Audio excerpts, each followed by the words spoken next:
first time at Authentic Selves, and I'm very excited to be here and to be hosting tonight. So we're going to start with our featured poet, Nielda Diepa. I'm going to give her an introduction. She is a Puerto Rican poet, writer, and frequent performer here at Authentic Selves. She is the author of Alborada, a poetic memoir across cultures, an autobiographical collection of her narrative and lyrical poems crafted throughout her life. It won a Royal Palm Award from the Florida Writers Association. The second enhanced edition was published as Alborada Dawn, a cross-cultural memoir and poetry. It recently received an honorable mention from the prestigious International Latino Book Awards in the Juan Felipe Herrera Best Poetry Award category.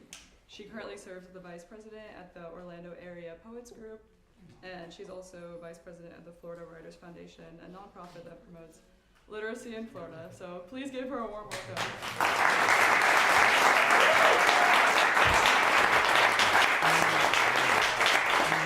Thank you, everybody. I am so thrilled to be here. I will take a minute to wake up my cheat sheet, because I can't do it without her. And hopefully it'll work. So while it's thinking, it's looking for me, that's why. It doesn't recognize me, there we go. Come on, oh no.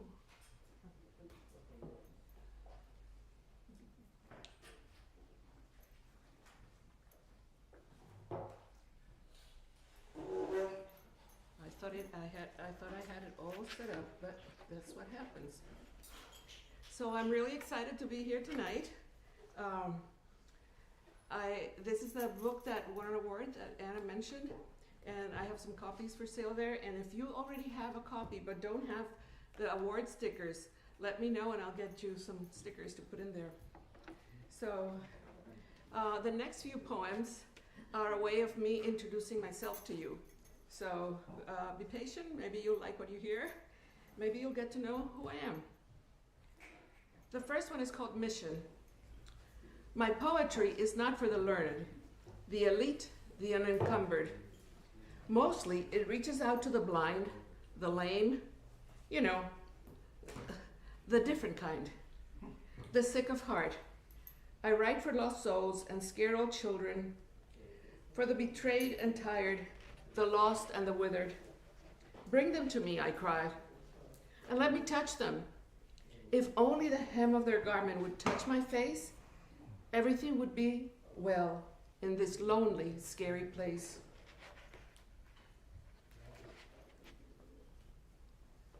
On blood. I come from sun, ocean, and mountains. Proud, soft, and warm. A mix of Spanish, French, Taino, and North African. Passionate patriarchs and foul-mouthed aunts. Devout Catholics, atheists and spiritualists, straight, gay, and bi, white, brown, and blue, creative, dedicated, and fighting for justice. My blood belongs to me. It flows warm, thick, and strong. It is mine to keep, defend, and share.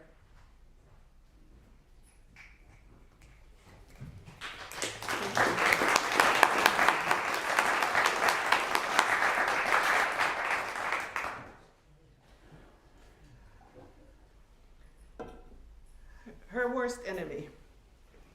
She sees her own worst enemy in the mirror. She's 17 years old. Her long, glossy brown hair frames a sweet smile of someone raised in a black and white world.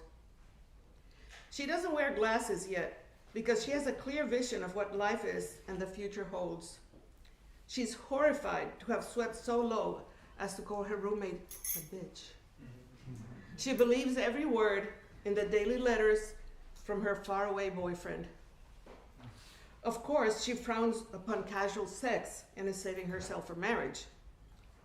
She cries when faced with the reality of having to ruthlessly throw away her dreams of marriage and children to become a successful fashion designer. She is so frugal, she has a tiny fortune left over from her student loans by the time she graduates. She saved some important memories, but not as many as she should have or could have. She has a lot to learn.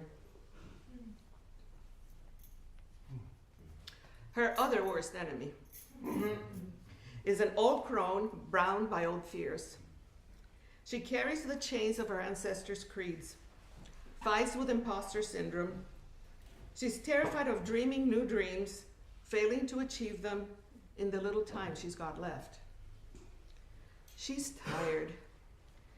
She's tired, and she's sick and tired of being tired and ailing, of terrible news, of potentates' callousness, of people's lack of humanity.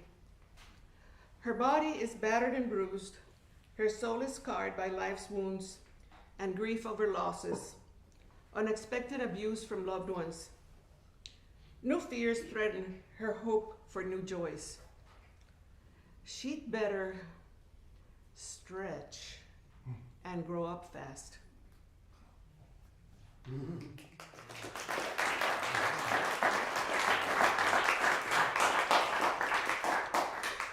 So as I get older and I start learning new things and changing my ways, and I think I got everything and I know everything, and I have better answers to all the problems than any of you guys have. So I want to save the planet and save our world, but this poem warns me to be a bit more humble and to dig deeper for true wisdom. It's called Warning. Wisdom lies in the darkest parts of my core, buried under cobwebs of old memories and the dust of all romances a long time dead.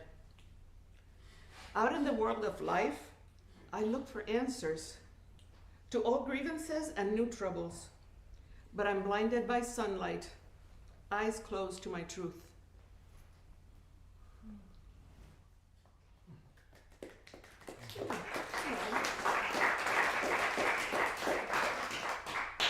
So this is another warning, especially to myself, about relying too much on memories.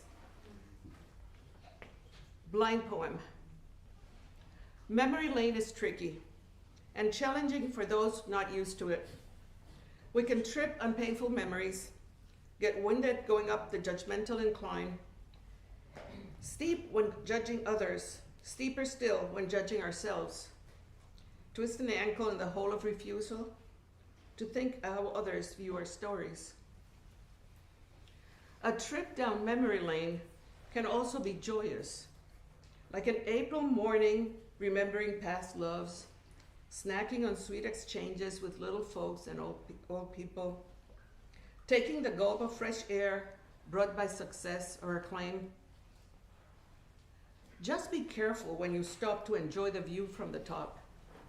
It's easy to let the sweet breeze enchant us, the rarefied air delude us, the exhaustion of the trip make us feel faint, and allow ourselves too close to the edge of our ego.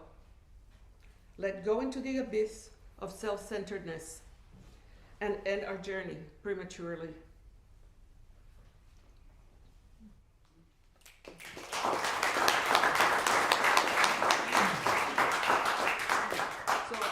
I imagine a lot of you are like me and have a to-do list that keeps getting longer and longer every day, and you feel guilty that you can't scratch everything off at the end of the day.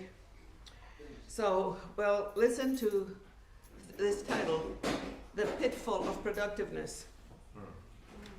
A puddle on the floor, a 10-ton creature with my to-do list chisel in stone on its shoulders. The smell of sweat and tears, muscles cramping, eyes watering, stomach churning. The faraway smell of clean sheets calling me. A cloud of frustration for unfinished tasks. No instruction manual for hauling it through the maze of days and nights, riddled with broken minutes and hours, acrid interruptions, and pre-planned participation in unforgiving meetings with blank faces on a cold blue screen. A bell rings to remind me I must breathe. Shake my calcified arms and legs, empty my heart of self-made promises, and forgive the rock squashing me.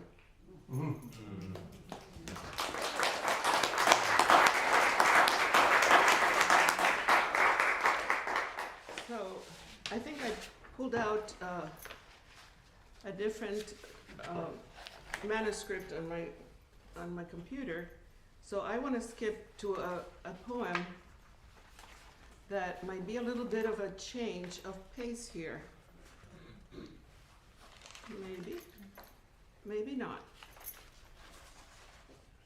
No. Okay, so we'll just keep on following this one. So recently, I had the privilege of spending a month in Paris, France, taking a poetry class at the American University of Paris. So that served to inspire me to write all kinds of poems. Some were based on prompts from the teacher, and some were from the things that I saw out there. And this one is is influenced by the Poetics of Space, which is a book written by a philosopher about architecture. And in it, every room is a place for a particular mood or inspiration. It's called the writer's lair. A room to wonder. Why? How? When? A room to hate, abuse, lies, perfidy. A room to question motives, background, benefits. A room to listen, stories, questions, grief. A room to feel joy, anguish, love. A room to dream futures, connections, rebirth. A room to judge evil, hatred, manipulation. A room to forgive betrayal, injury, ignorance. A room to undress shame, guilt, yearning. A room to glam up virtue, generosity, forgiveness. A room to write well, poorly, not. A room to edit mistakes, misunderstandings, injuries. A room to market values, products, oneself. A room to sell hopes, vision, community.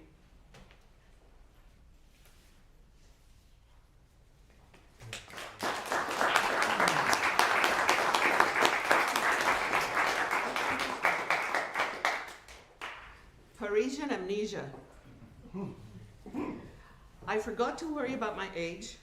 I forgot allergies. I forgot medicines. I forgot doctors and tests. I forgot you were not here. I forgot to ask if you loved me. I forgot your betrayals. I forgot how humiliating it is to misgender someone.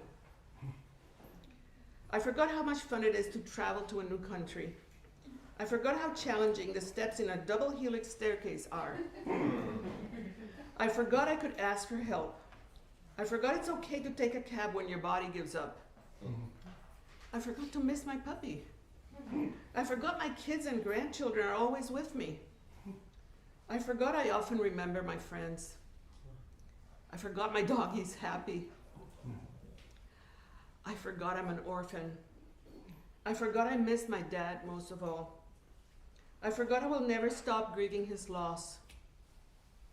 I forgot my 2 brothers are dead and I don't have a sister. I forgot it's okay not to eat veggies and to try 10 different pastries instead. I forgot to worry about the amount of sugar in a dessert. I forgot to break the mold. I forgot to be myself. I forgot DeSantis. I forgot Trump. I forgot COVID. I forgot College Park and Orlando and Winter Park and Kissimmee. I forgot the farm workers prohibited from taking heat and water breaks.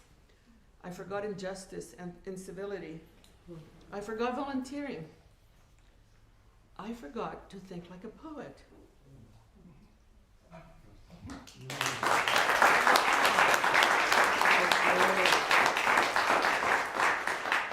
Another one about memories.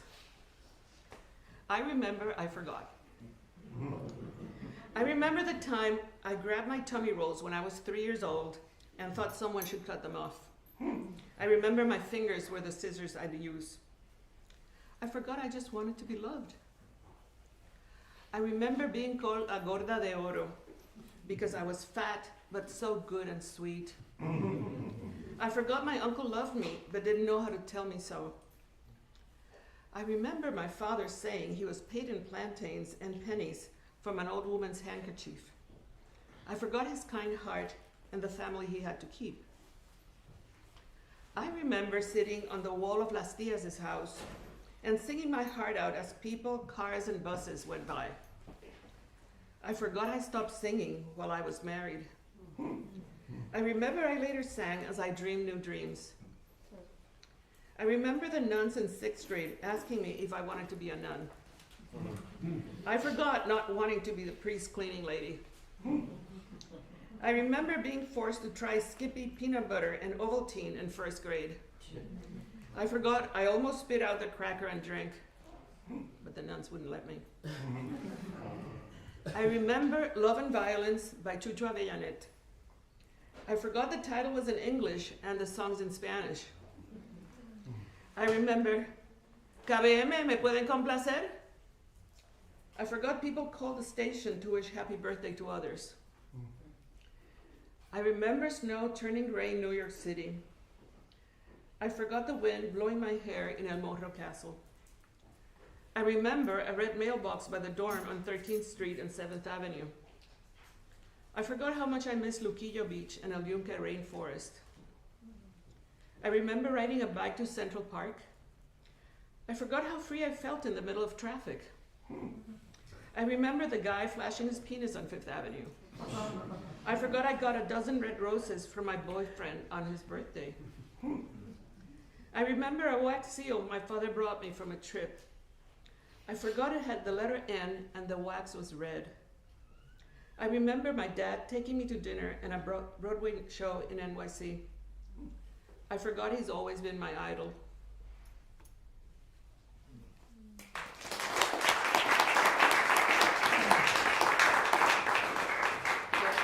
Here's the poem I was looking for earlier. Just in case you were falling asleep, with all the philosophizing, I want you to wake up and pay attention to the main character in this story because he might surprise you. The title is Roger is in the doghouse. Her heart is broken. You lie down on the floor of the living room and close your eyes to avoid hers, inviting petting to avoid confrontation. You didn't mean to disappoint her, yet you did. And her despondent tone is too much for you to bear.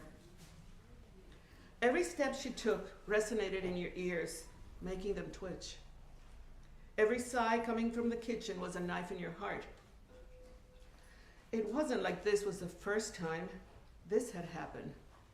You had crossed that line before.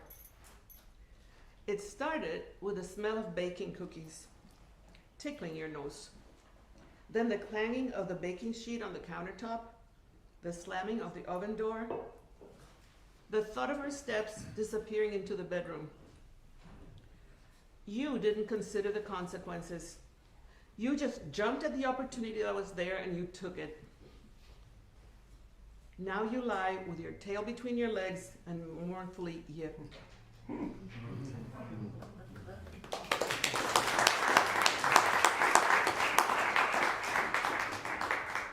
So the next few poems are about relationships. And this one is about a meeting I had with a well-known poet that I admired a lot. And we had a nice lunch. And the feeling I've had when I left that meeting was like I had gone to church. It was something spiritual had happened. So this is called To Lola Haskins in Ocala. I prostrate myself at the foot of your altar. You look at me with kindness. Is there love too? Like Guadalupe, you stretch your arms towards me in a welcome gesture of generosity. And roses tumble out of your mouth that sound like poetry. We recognize each other like fawns in the woods. After just one brief conversation, and this time There's no space between our souls as we celebrate one another. Time accelerates, you say, as one grows older. And I know why we need to meet so quickly, to suck on this milk of reciprocity and encouragement, sweetened with Greek music and baklava.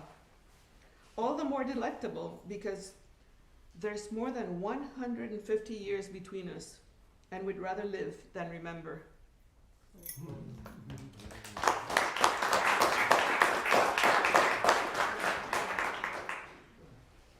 This one is titled Mind in Flight.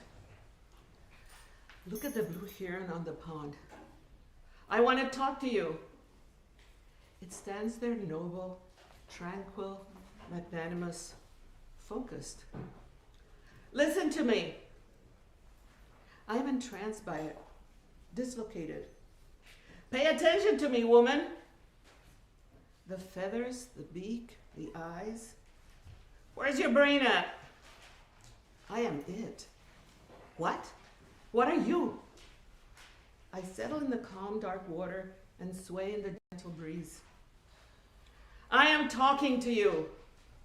Wait a minute and don't interrupt me. You said you wanted us to work on our marriage. I changed my mind. I want to be the heron, free, unruffled, wrapped. But, not your wife, my heron self.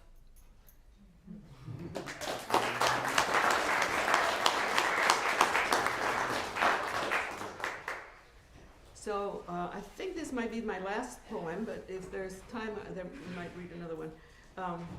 This I've read before here, but it's kind of a funny thing to end with, and I thought you might enjoy it anyway, even if you've heard it before. It's called A History of Foul Words.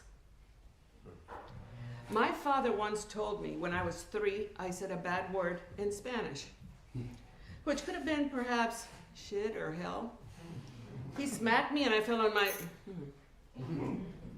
I never said another bad word until I was 12.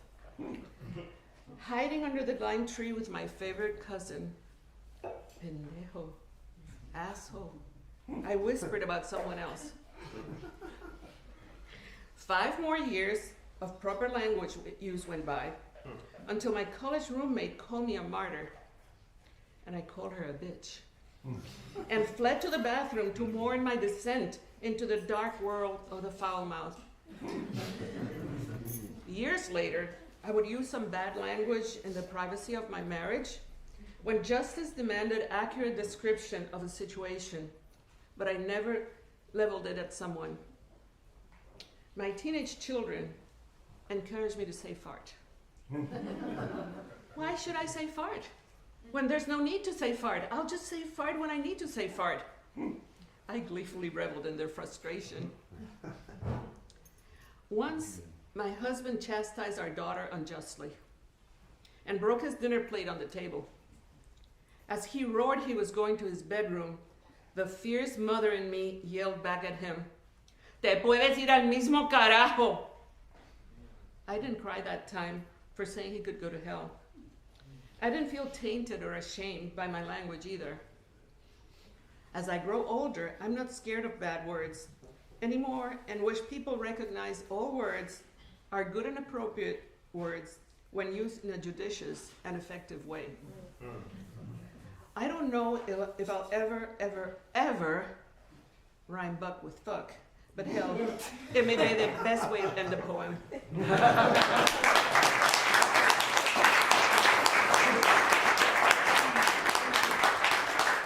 don't know if we have 2 more minutes.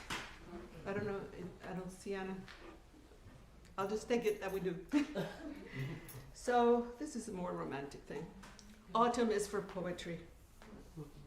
Autumn is for poetry, for ardent verses reclaiming spring, and the joys of summer fading into oblivion. As soon as the first cool breeze lifts the overbearing air, we realize youth doesn't last forever, and will soon be blown away like golden leaves dancing into eternity.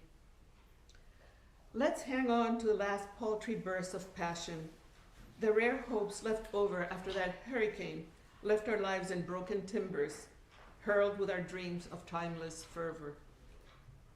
Let's sing with old friends and strangers the joy of a life well lived, and leave our children in our last sweet call to warm embraces and forgiveness. Thank you.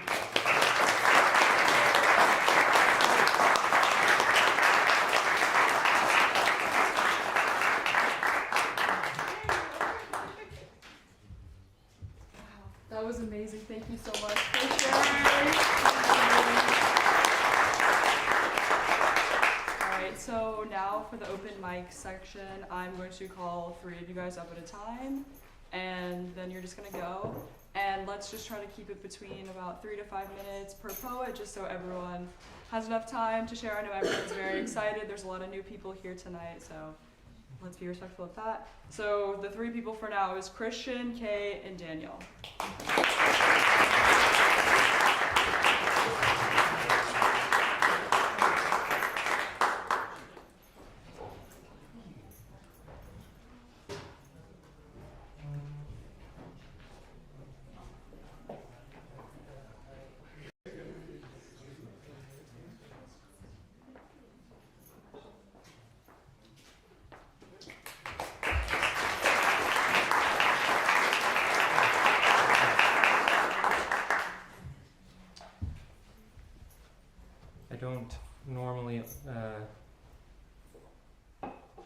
don't normally offer trigger warnings. However, for this one, perhaps it's important. So this will feature someone actively relapsing, if that is important for you to know. I no longer remember through whom she got it, only that she did. Her text went out around noon, and a few hours later she went out to meet her buyer a few blocks from her apartment. I waited on the porch and watched as she came back, 2 bottles of Smirnoff, double wrapped in white plastic grocery bags. She set them on the kitchen counter, paced back and forth, sat in the living room, went out to smoke on the porch. Acts of token resistance, but we both knew she had already made her decision. I'm only going to drink while you're with me. I won't drink while you're not here. There was sincerity in her voice, but I knew that if I left, it would only be a matter of time until the twin demons in her head convinced her to go back on that promise. I watched her pour the first drink out into a disposable plastic cup as I silently urged inside myself for her to stop. We went back to the living room and sat down to watch Netflix as she nursed over her vodka. At first, she would stand up from the living room couch to pour her next dose out in the kitchen, but on one of those trips, the bottle came back with her, 3/4 empty. She continued this way through the evening. After the first bottle was emptied, she promptly moved on to the second. The more intoxicated she got, the less I watched the show on the screen, and the more I focused on her, but she was too far gone to notice my preoccupations. By midnight, she was plastered against the couch, somewhere between sleep and blackout. When I was sure that she would not notice, I took the second bottle of vodka to the kitchen and poured the remaining half down the drain. Silently, I put the empty bottle back on the coffee table in the living room and lay beside her on the couch. I took her into my arms and watched over her as I slowly drifted off to uneasy sleep. Within a few hours, she stirred, and I woke to the sight of her reaching out, first for the cup, then for the bottle. You already drank it all. She slumped back into the couch and looked at me dizzily. I need mouthwash. She stood up unsteadily from the couch and stumbled through the living room and the kitchen. When I realized what she meant, I bolted from my spot on the couch after her and embraced her from behind before she made it to the bathroom. Ellie, stop. This is crazy. She struggled against my restraint. The harder I held on, the more she resisted, to the point where I felt the friction between our skin starting to burn. To hold on any longer would have been to let her injure herself against me, so I let go. She burst into the bathroom, reached for and uncapped the bottle of mouthwash in the same motion, and gulped down the mostly full value-sized container. Coming out of the bathroom, she faltered and fell into my chest. For a moment, the burning scent of mouthwash on her face, lips, and mouth lingered before she regained a semblance of balance and blundered away toward the bedroom. Halfway through the living room, she passed out and collapsed on the floor. I tried my best to move her, but was afraid of causing her harm in her unconsciousness. So after checking for serious injury, I sat on the nearby couch to monitor her breathing and watch her sleep. After about 15 minutes, she began to throw up all over herself, her clothes, her hair, a pool accumulating around her sprawling body. I knelt beside her face and spoke in a quiet hush, lightly tapping her cheeks. "Ellie, I need you to get up so I can give you a shower." She remained motionless, so I stripped her vomit-drenched clothes and lifted her frame in my arms. I carried her to the bathroom and set her body down in the tub and turned the water on, grabbed the removable shower head and knelt beside her as I slowly rinsed the vomit from her body and face. Then I propped her head up gently by the chin in a neutral position as I attempted to rinse out her dyed blonde bob while I ensured she would still be able to breathe. She stirred to slur out a question. "What are you doing?" "I'm just helping you shower. Which of these bottles do you use to wash your hair?" She gestured at one of the bottles on the edge of the tub, and I momentarily moved to the other side to grab it and bring it back to her. She spoke to me in the voice of a wonder-struck child. "Why are there two of you?" "There aren't." "Then how did you get from over there to over here so fast?" She had a vacant smile as she giggled at this. I opened the bottle to pour out shampoo when suddenly her mood changed and she snapped at me like a toddler. "Hey! Give me that. I can do it myself." She gestured at the open shampoo bottle by opening and closing her hand in its direction. "Okay, you scrub your head with that while I wash the rest of your body." I took the bar of soap and gave her a quick lather across her arms and legs, her stomach, her chest, her neck. I sat her up slightly to wash her back, then rinsed her down with a shower head before cleaning the shampoo out of her hair. When I was done, I turned off the water and gave her the soft towel hanging from the bathroom door. "Dry yourself off and keep warm right here until I come back to get you. I just need to go clean up in the living room. I'll be right back." After about 5 minutes, I came back to find her not completely dry and asleep beneath a towel over her head. Gently, I finished drying her hair and body, hung the towel back on the door, and lifted her up in my arms before carrying her to bed and tucking her in beneath her covers. I turned a nearby armchair to face the bed and sat watching her to observe her breathing and make sure she didn't throw up again. Eventually, I fell asleep at my post.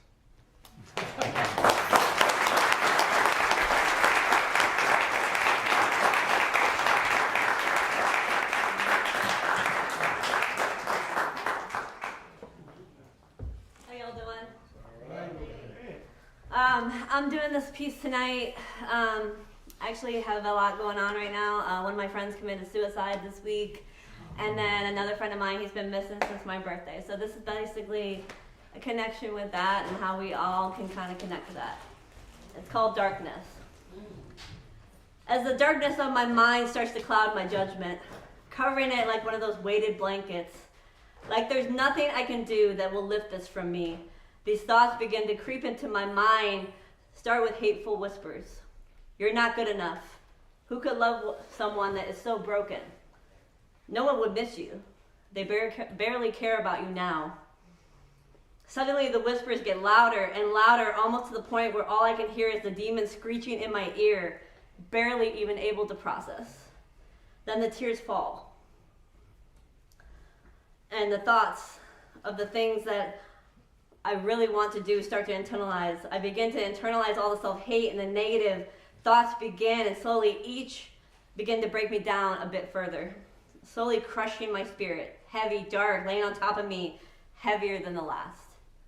Words, thoughts, expectations that I have had of myself, suffocating me to the point that I wish I wasn't here anymore.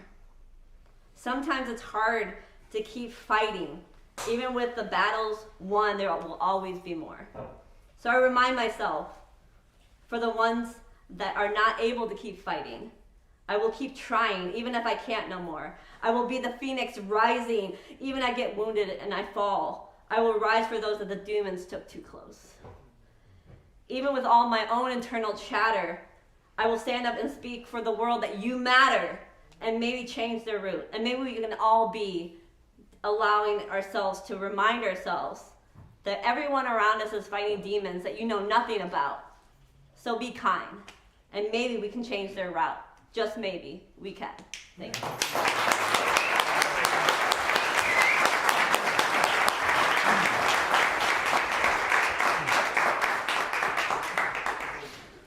Good evening. My name is Daniel, and I'll be doing a piece called "The World is in Trouble, Wake Up."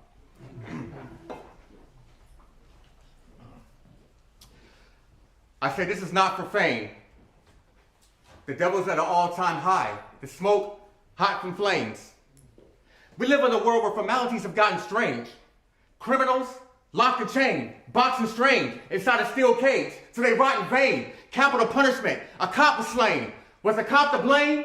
Or did the lawyer use that tactic to cop a blame? Cops will aim, shoot first, ask questions later. Bullets inside a couple frames of a single mother's house whose salary was pocket change. Her blood was mopped but stained. Another forgotten name. The road to life, not the same. Wait, road to life? You mean highway, express, interchange, watch our lane? No, if we don't look the highway to express, interchange, accidents occur if we don't watch our lane. The news reported crazy thrillers. White van kidnaps a woman. They may be her killers. Police got the tag. Race against time while she's in the back and she prays the realest. While they chase her villains. GPS trying to stay on track to a trailer on the road like 18-wheelers. It's laughed upon. But pass it on. Armor, you better have it on. In a place we bring havoc on. If the devil speaks apocalypse, his mouth is what my Armageddon. No need for him to Babylon. Genesis, did we have it wrong? Let's tag along. Went from a magic kingdom to a bush garden in our private parks. Sound like a theme park, but ain't it plain dropping explosive? How Eden was the same place Adam bombed. We gotta pray for a hedge of protection. Because way before Christ's resurrection, Lucifer was the most beautiful angel in God's reflection before the deception. The inception began when God gave him harmonic pipes for music projection, till he got beside himself and God's correction put him in a downward direction. And you think he's not mad? You don't think the devil uses music for our deconstruction? While we're deep in the state, he dives deep to end state, some kind of deep discussion. While repeated felons get sent back to prison all because the beat was busting. Just know any plan of consequences, always repercussions on pearl dropping. All this violence, I wish the world would stop it. Soldiers fighting in the middle of the desert where they hurl rockets. After 9/11, soldiers got beheaded while the world's watching. To see them necklace, that I couldn't picture in the heart. Think little girls locket. Necklace, picture in the heart, that's a little girl's locket. Some carry jewels, some carry grudges. That's why peace is hating. Police stations get called from bank heists because money is the root of evil chases. Detectives pull up to these egregious cases. A lot of gunfire. They see shells along banks like beach vacations, and not all, but some cops are so foul. Crime scenes so bloody, need more than your own towels. Taser be so hot when they shock people, their screams are so loud. Think Olympics, the metal had their body twisting off those vaults like Simone Biles. It's time to reverse the nation. It's time to reverse the nation. Throw up every bad thing we swallow. Regurgitation. Send the love to everyone with hurt relations. Let God's call center you to be some healing assistance. Like nursing stations. Call center healing assistance, that's a nursing station. No such thing as worthless patience. Be gracefully kind to each other. Exert with patience. Let's kill the meaning of the word racist. Unitize black, white, Hispanic, Egypt, Persian faces without murder cases. I hate to get crucial with you. But our kids are dying young. Can we defuse the issue? Dressed in the coffin, tears flowing as the music hits you. It makes you wonder, who else gonna look clean next in a box while you're using tissue? Let that marinate. It's time to address the unseeable. Have faith, make the rest achievable. Because if God is the source of our outlet, we connect with the plug for a charge like Tesla vehicles. May this be electrifying. And may the story of your life be the reason you're testifying. I pray you live to the fullness of Christ till there's nothing left but dying. Wake up!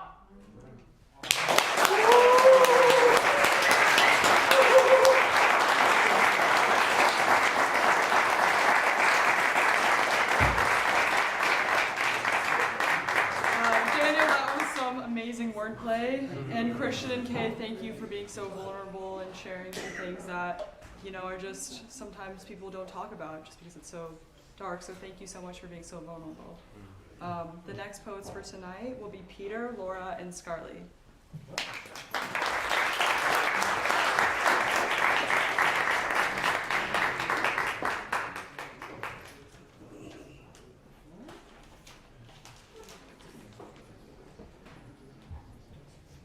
I was in the second row, so I can get started now. Save a little time for everybody at the end. Hi, I'm Peter. I've got 2 short poems that are going to come in at under 5 minutes. This one's called Cry Me a River. In my dream, I walked through Manhattan in the 1980s to Circle Rep's rehearsal space on Prince Street in Soho to start rehearsals for a short play about an actor who tries to buy a condo without a regular job. A funny premise that could be my big break. I thought afterward I'd take the subway to visit Mom and Dad, but somehow couldn't remember if they lived in our old apartment on Kings Highway in Brooklyn, or in Waterside Towers, 24th Street in the East River, or in their last apartment on Broadway and 8th Street in the Village. Then I remember Mom and Dad are dead, and wake up in Orlando, where I've lived for 30 years.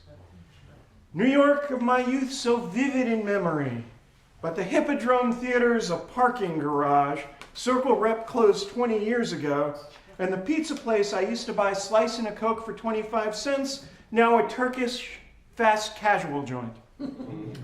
Cry me a river, Mom and Dad would say. What are you gonna do? I sat on my bed counting, maybe 30 years left if I'm lucky. Mom suffered from Alzheimer's, lived to 89, Dad to 92. They died apart. Cry me a river. What are you gonna do? Easy today to live in the past, watch only channels devoted to classic film. But I still have wife, children, grandnieces and nephews, students with futures to fulfill, babies yet to be born. What am I going to do?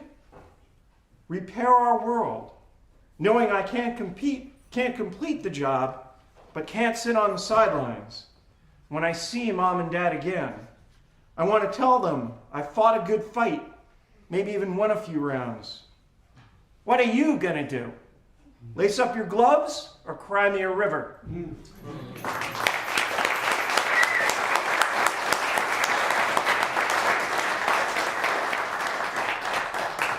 Thank you. This is a more personal poem. I got the idea for it last weekend when I was at my college roommate's daughter's wedding. It's called What's Your Secret? What's your secret? Everyone asks when they learn wife and I stayed married 41 years and counting. Usually say we stay together out of spite.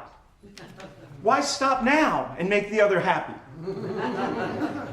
Last weekend, we found this secret at a college roommate daughter's wedding. Ceremony held on Heights, overlooking Hudson River, celebrated by attendees from bride's 3-year-old niece to couples' grandmothers. Wife and I sit with older people these days. Backs, knees, feet aches keep us off dance floors, except during Hava Nagila, where we can stand and clap. When bride's parents married, I carried her dad around on a chair. Now groomsmen handle heavy lifting. Father-daughter dance started with slow waltz, but ended with Beatles singing Twist and Shout. Leaned over to my bride, asked, "Is it weird? I know the Beatles recorded 2 takes of that song at the end of their first ever album recording session with George Martin, with only 15 minutes left to lay down one more song. John's voice almost gone, but he powered through. Rough vocals made record memorable. Martin used take 1 for the hit song Wedding DJ played. Is it weird I know that?" She smiled and said, "No. Why would you think that?" That's how we renew vows. Held hands, watch celebrants twist and shout. Yeah.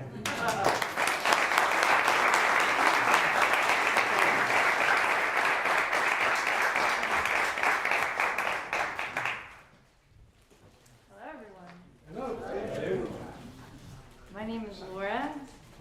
This poem, thank you. This poem is called Empathize. I've been betrayed by my country, by my family. I You say you empathize, but if that were true, you would realize you gave your power, your influence to someone who laughs at my cries. You chose to prioritize gas prices, interest rates, and Publix.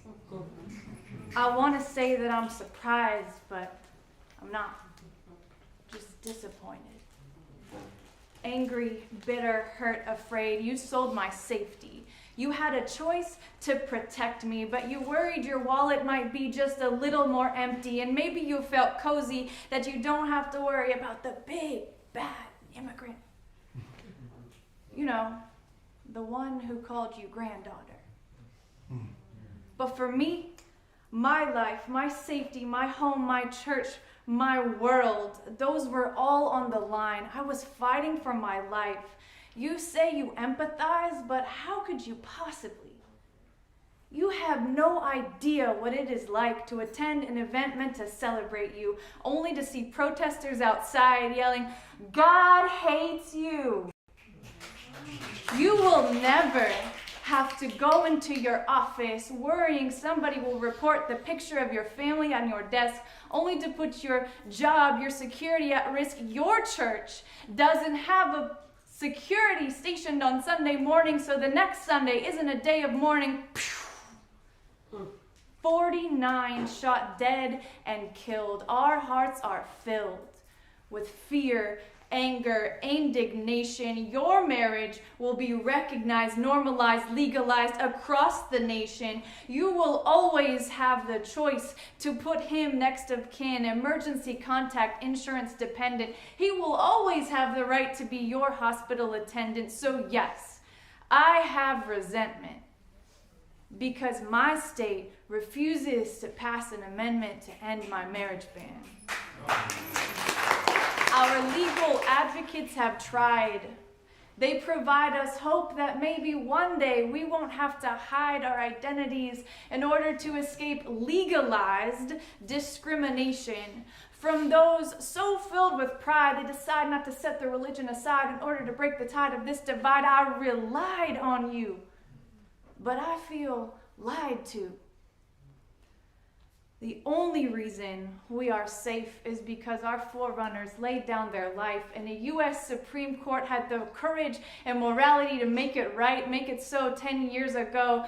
But should their replacements have a change of heart, I may be forced to leave, make a new start. Leave my friends, my family, my home, my church, my sister, my lifelines.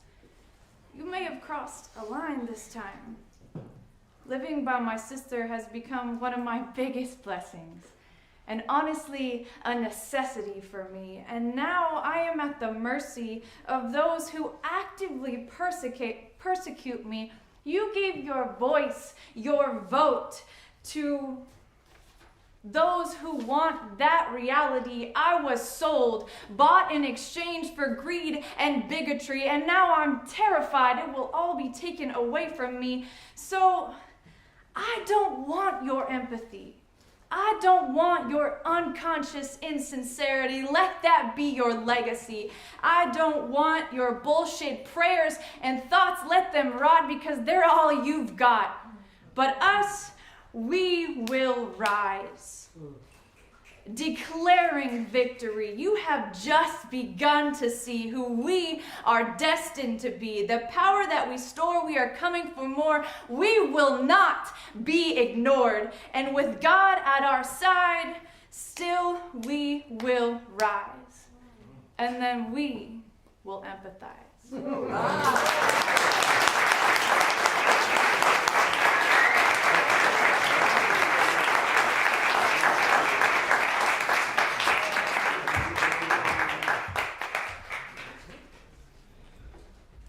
Good evening, everyone. My name is Scarly Cardona. As you might be able to tell, I am Hispanic, and I was told it was like bilingual month or something. So I prepared a poem in Spanish. The title is Obstinado Corazón.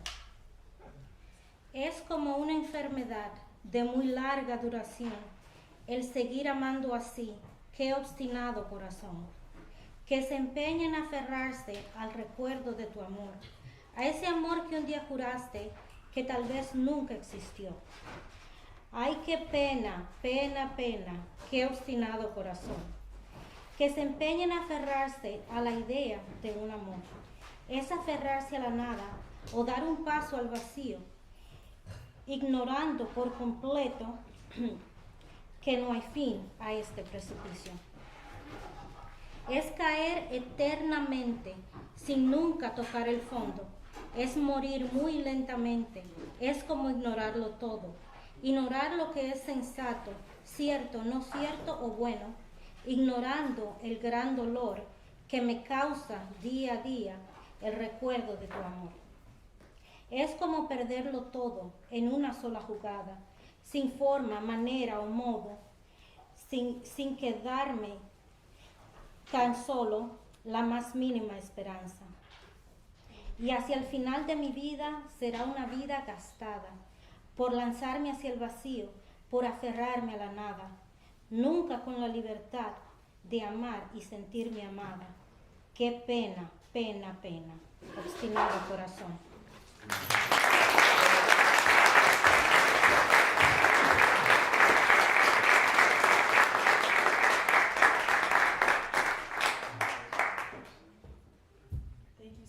For sharing. Laura, yours especially hit hard just as a member of the queer community. It's really scary, just everything going on in the world, so thank you. Our next three will be Rain, Yanga, and Jason.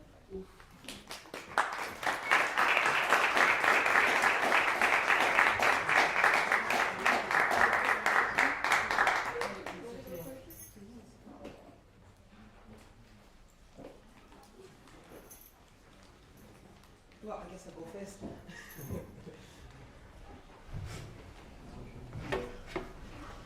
Hi everyone, my name is Yanga and I am coming to you live all the way from Cape Town, South Africa. I'm pretty excited. This is the first time I've ever performed internationally, so I'm grateful to be able to take this back to my community as an experience that I had.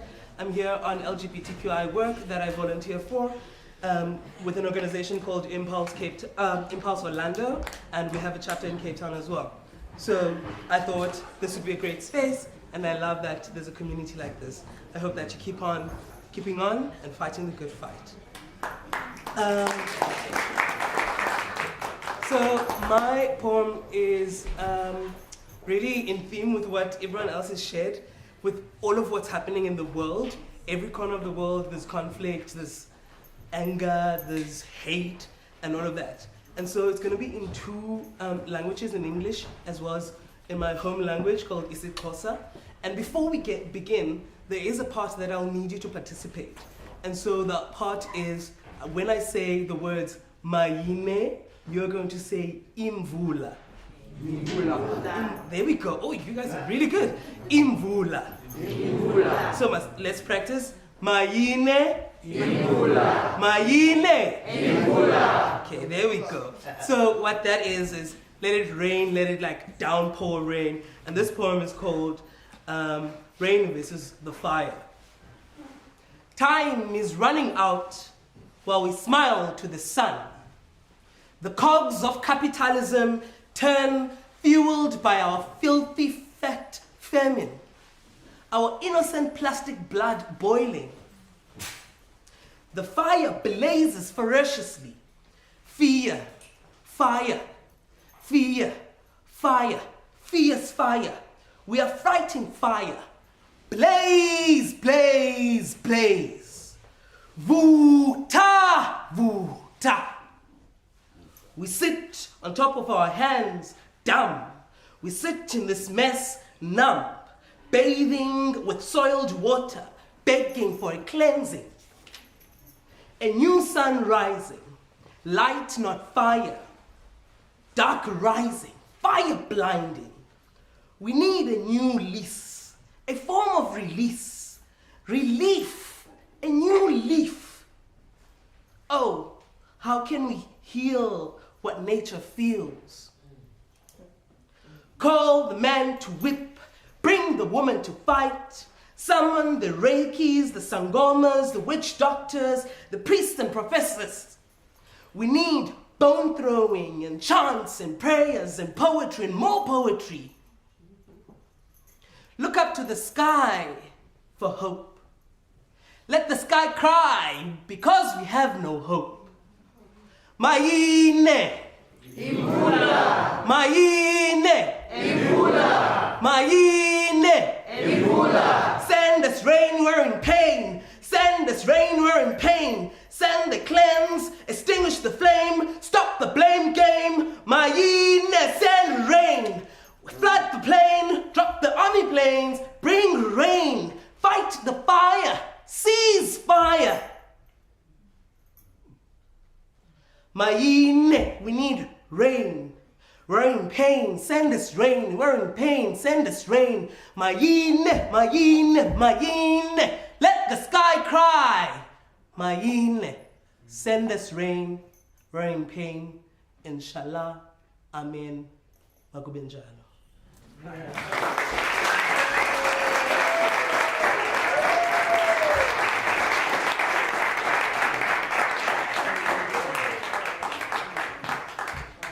What's up, y'all? How's it going tonight? How y'all doing?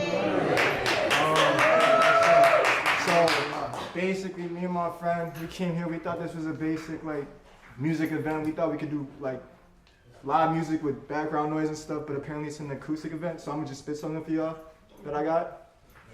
I bet. It go like this. A master badgered and captured by his own words a hazard. A heart vaguely shattered. My heart flutters to the beat, it never mattered. But don't you worry, shit gets sad, almost bad as fuck. I wish I had a fuck flattered.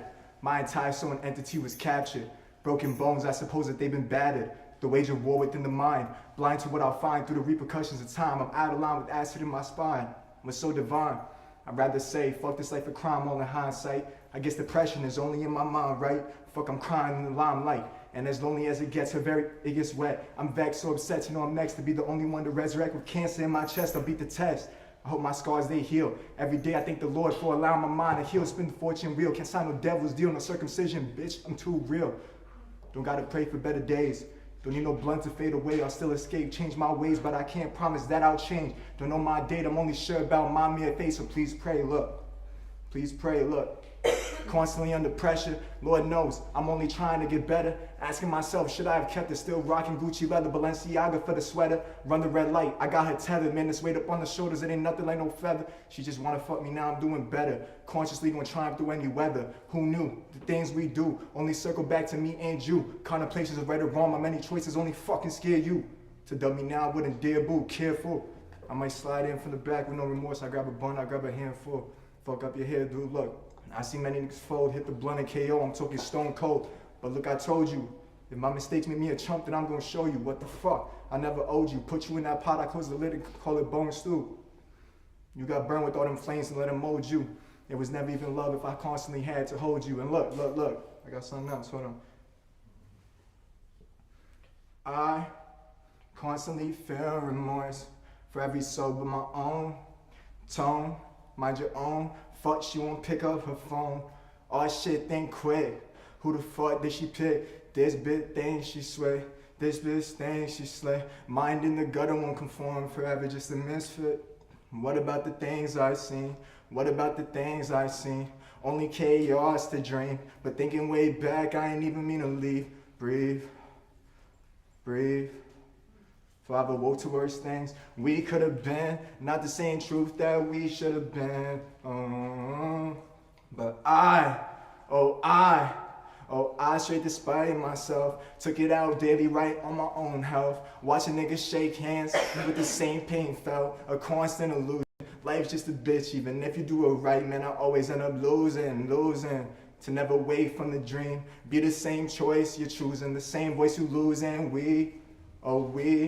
We could have been still right beside me then. When I left the door wide open, let the devil slip in. Fuck, I shoulda been, coulda, woulda, shoulda, woulda been the one who gave you warmth, but instead it's him. And that's all I got for y'all.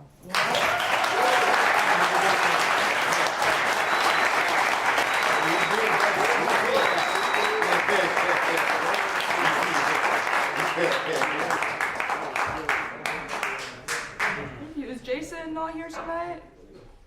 Jason Bueller? Anyone? Okay, no. So our next poets are Darcy, Doug, and Nelson.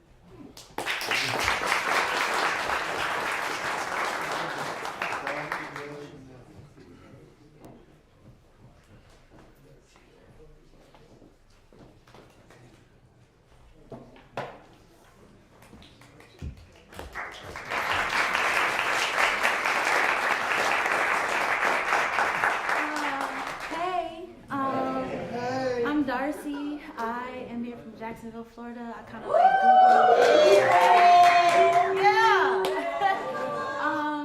I kind of like Googled open mic night, and this came up, and so I'm just really happy to be in this space and share. And shout out to all the poets that hit the stage before me. This is beautiful. I too feel like I got two that might fit in a 5-minute slot, if that's okay.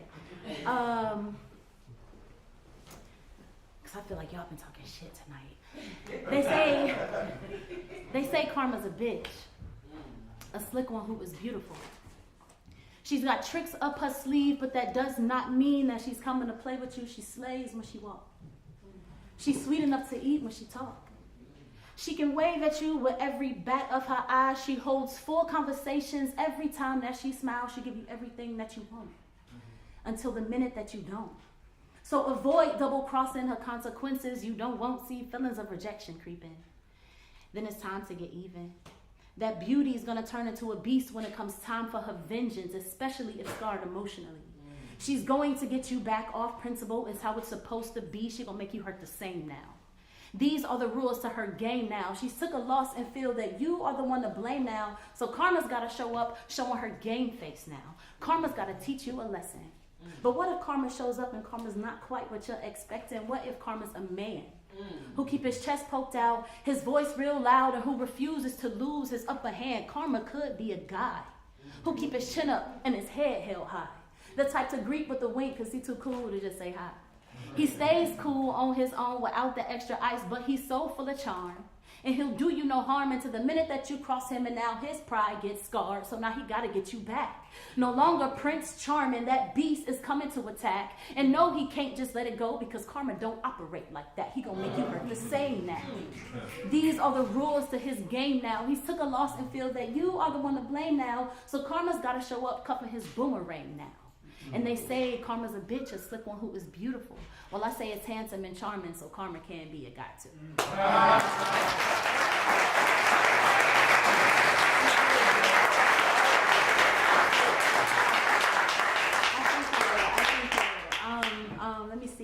Let me see. I'm gonna get it. You want, okay, something, let's do something intimate. I saw some couples in here.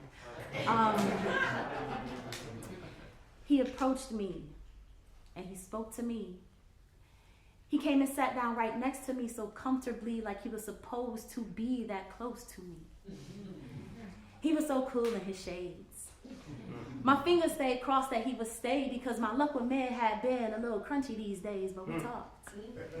We laughed, we vibed, we danced. He took a chance when he slid his hands around my midsection. Making my backside. When he slid his hands around my midsection, making my backside greet his midsection. And as he nestled in my neck, I prayed that the chill down my spine didn't frostbite the hairs on his chest as I clung. To the point that I don't remember what song was on.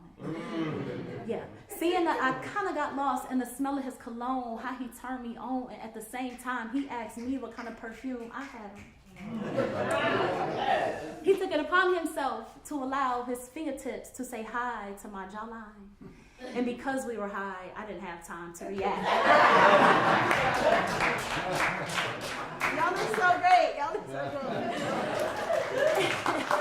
And because we were high, I didn't have time to react when his lips met my jawline, which led to the introduction of his lips meeting mine, then meeting his tongue. I found it had a mind of its own. Like he was trying to make my taste buds his own. Like he was trying to create a language that only he and I would know. I promise he was trying to sculpt a tongue twister that Peter Piper can't outgrow, and there goes those chills again. It was goosebumps on the outside. He had me with butterflies within, and just when I knew it was nearing the end, he let loose his curiousness. He literally had questions at hand, how he was wandering and indulging in everything that he can. This man had the potential to go the distance. No discussion, but for now, I'll just leave y'all with his introduction. I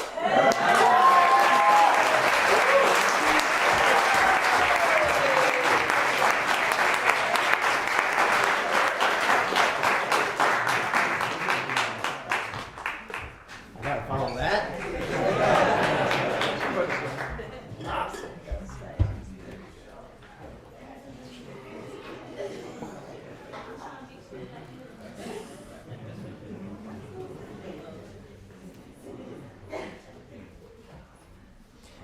My dear lifetime friend Lori is always worried about me traveling on the road, and so she sends me messages about accidents, catastrophes, death, destruction. So I wrote this song for her.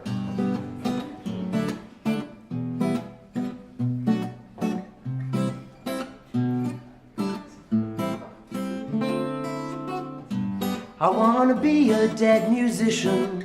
Well, not yet, but when I go, I wanna die in a plane crash. Fiery balls of hell all around could be swell, might be a bit painful, but I'll make much more cash. At least my family will, 'cause I'll be dead and gone. And Grandma might be wondering just what the hell went wrong. My pen will live high on the hog singing my song. Old age just ain't the way legacies are made.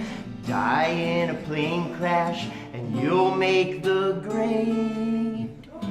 Of course we all know Buddy Holly, Richie Valens, the Big Bopper, the popular American pirate. Otis Redding sitting on the dock of the Bagel, and Miller say, hey buddy, I'm just not in the mood. Anita Ward said, whoa, hold on, what the hell? I'm still alive, won't someone ring my bell? Patsy Cline said, fine girl, I'm crazy as well. All you one-hit wonders are full of contempt. But after the plane crash, you're all tax exempt. Jim Croce tried to save time in a bottle till eternity passed, but he passed instead. John Denver also hit the bottle, but it was his throttle that ran out of gas. Now he too is dead. Ronnie Van Zant put the whole conversation to bed. His brother Ronnie could have used the Pearl Health Special instead. Even the airplane went down, which seemed to mean dread. But he fingered a G chord and gave us the bird. And ever since, that count is all that we've heard. Blackbird singing in the dead of night. Take these broken wings and learn to fly. All your life, you were only waiting for this moment to arise. Wait, wrong bird. Sorry, Paul.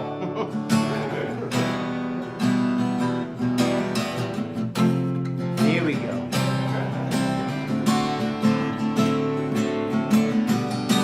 Ronnie's free as a bird now, and he's banking so much change. His whole damn family's banking change. Yeah, help me, so much change.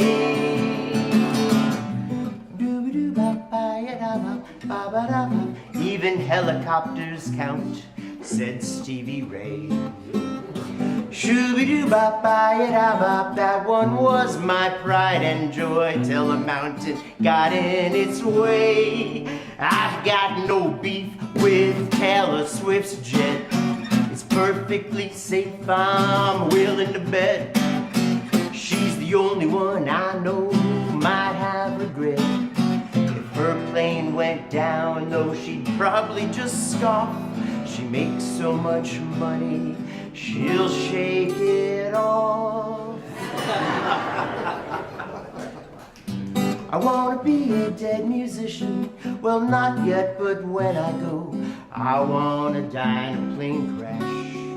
Fiery balls of hell all around could be swell, might be a bit painful, but I'll make much more cash. At least my family will, cause I'll be dead and gone, and grandma might be wondering just what the hell went wrong.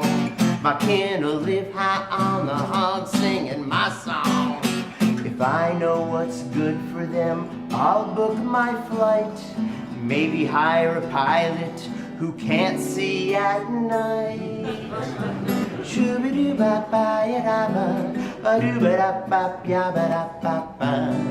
plane crash or bust. Doo-ba-doo-ba-ba-ya-da-ba, shoo-ba-doo-ba-ba-ya-ba-da-ba-ba, ya-ba-da-ya-da-da, ya-ba-da-ya.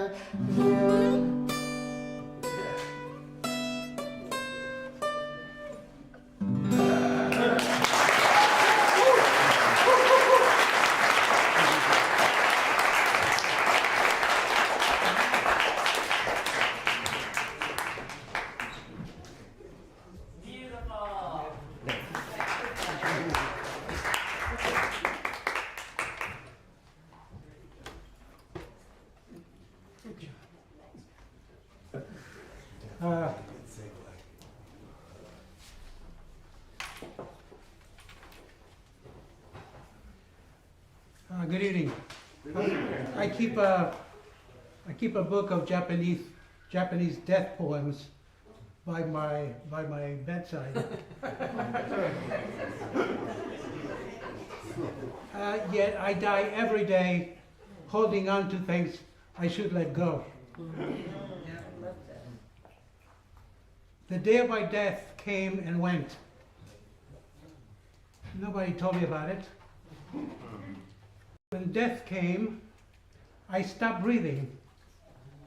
It was as simple as that. Love death like you love life. And there is no argument nor loss. In defiance of death, we go on living. We are all marked for life. We just have different numbers. Death is an open window filled with love and silence.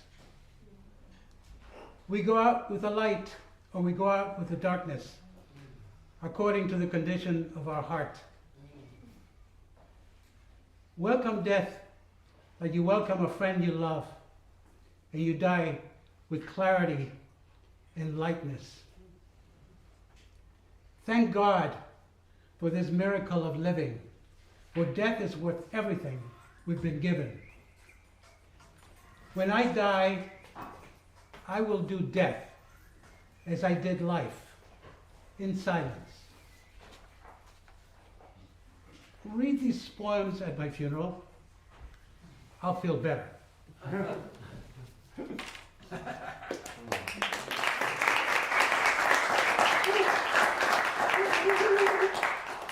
I went to a symposium this Friday and Saturday at Barry School of Law. I'm not a lawyer, I don't practice law, I'm just interested in the topic. It was called Mass Atrocities in the Environment. Incredible, incredible. I learned so much. So this is my response to that in two different poems. The first one is called Seven Tiles. The world is moved beyond what is explainable by the genocide in Palestine. Even if an eagle were to pick the eye of anyone who told the truth, the fate of the world would be in the eye of the one who sees beyond a setting sun. No measure to what will come from this tragedy that will change the heart of the world at its flood.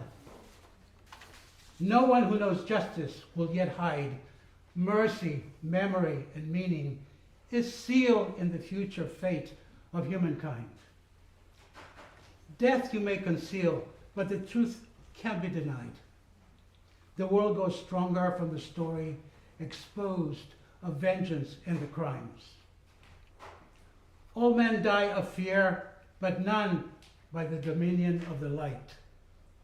We will never see the light go out from the body and the beauty of Palestine.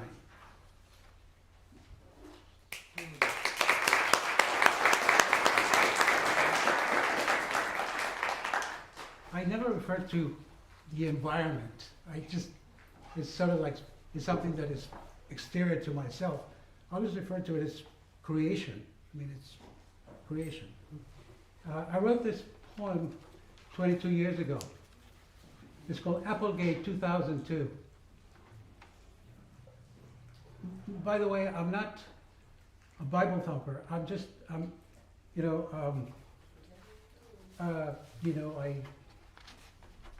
I'm secular, but I'm God engaged. In all these things I see, I pray, I sing the graces of thy name. In all that sings and crows, in all that hollers and buzzes, thy name is infinite creation. In all that appears and disappears, in the honk of the bullfrog and in the chirp of the winged bird, all peace and kindness is thy love. So close to my heart, I lay my fears. Let me stand in your presence in the full calling of thy song. Song is the existence of each moment, melody as sweet as I pay attention. One moment newly born, night wrenched from storm, lullaby in the world's suffering.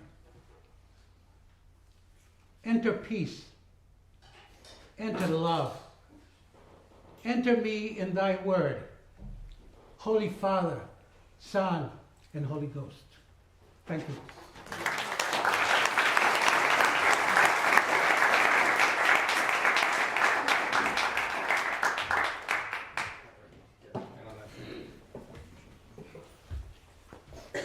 Hey everybody. Thanks for coming out for poetry, man. I came all the way out from Palm Bay. And yeah. And on the way here, I was gonna be 15 minutes early, which for me is very uncharacteristic. But there was some kind of accident up ahead of me.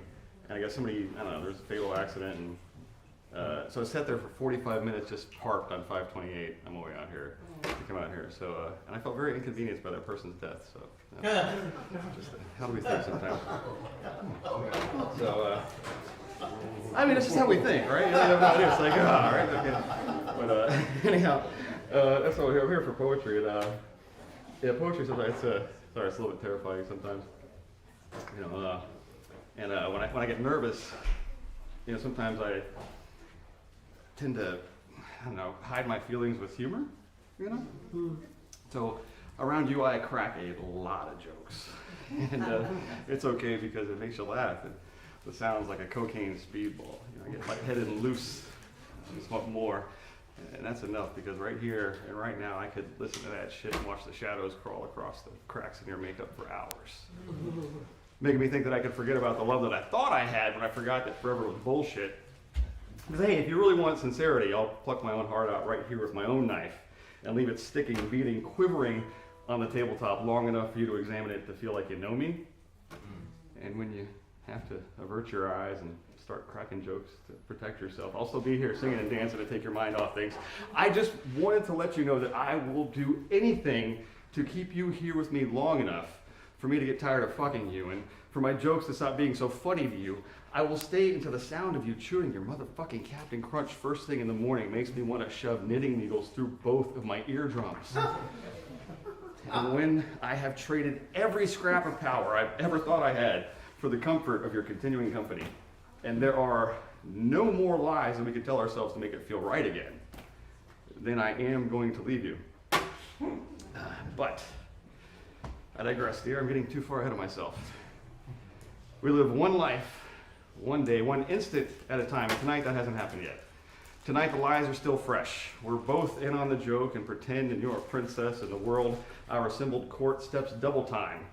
to deliver us miracles into our hands like an obedient retriever, eager for his master's approval. So wrap me in your softness and I'll hold you safe from harm. And while I pretend to protect you, you can smear a little spackle on the cracks in my heart. Oh, thank you.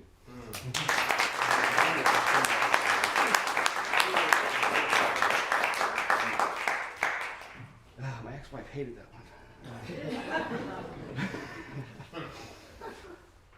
I want to dance like Gene Kelly. I said I want to dance, and when I dance, I'm going to dance like Gene Kelly. Feet flickering like cavalry banners in a Minnesota monsoon. Toes carving frescoes of artistic epiphany into polished hardwood floors and rhythm with spiraling symphonies of big band bebop fantasies with brass and strings, while refined ladies lounging in their diamonds look on from stage-side tables and let their itchy fingers wander like neglected wayward children to tender flesh between heaving breasts to feel flittering echoes of their fluttering hearts pounding through tightly necklaced sapphires when I start to sing. And when I sing, I'm going to sing like Frank Sinatra. Flowing molten silver and honey wine poured from velvet-covered golden chalices into their parched and hungry ears that runneth over, replenishing dim and ashy skin and blinding moonstruck doe eyes. Mascara flash like migrating butterflies, cheeks flushing red under the artificial flavoring of powdery rouge like trees falling dead behind closed curtains in concert halls when I crescendo. And no dry eye or lap is left in the house as blouses billow in the gusty wind the applause causes when I slide across the floor, on my knees singing, arms akimbo, to stop on a 15-cent piece by your stiletto. And looking down at me, you know that I'm going to love you tonight. And when I love you, I'm going to love you like Rudolph Valentino. My 5-horsepower camel beating staccato thunder across starlit deserts I ride, hooves pounding sand into glass, carrying you astride my lap back to silk-lined walls of a palatial tent to lay you on satin over goose down in your dressing gown of ibis and ivory. As my arms encircle your universe, I will whisper to you secrets of your own heart. And locked inside the rosy orb of glass our passion creates around us, the world becomes as fleeting shadows, stretched thin. And we collapse together and dream. And when we dream, we're going to dream like the dream is the only thing we've ever got to lose. Thanks, y'all.